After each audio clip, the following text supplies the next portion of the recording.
Meteorologist Jason Doris has been tracking Hurricane Melissa for days now. And Jason, tell us about landfall. Yeah, that's right. It is now imminent, Barb. As we can see, the northeast eye wall starting to make its way onto the island of Jamaica. The official landfall is not until the center of the eye crosses over, so we're expecting that probably within the next half an hour or so. But just an absolutely devastating storm that this is going to be, especially for the western half of Jamaica. Again, a Category 5, sustained winds of 185 miles an hour, estimated gusts of 220.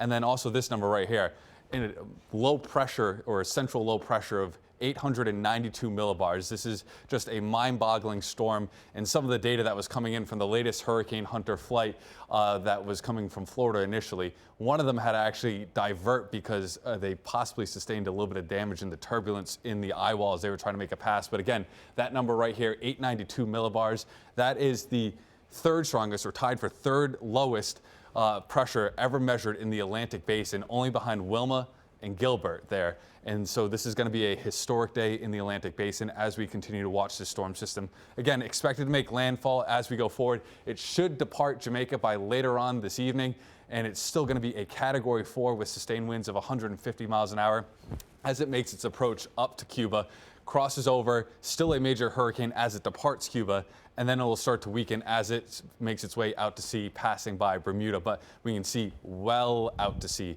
not going to be bothering us here in southern New England. Rainfall still to come on Jamaica. They could be looking anywhere between about 6 and probably 12 inches of rain locally from this storm system, which is the other facet of it, along with the mudslides that this is probably going to produce with the high elevation mountains that they do have on this island, unfortunately. Here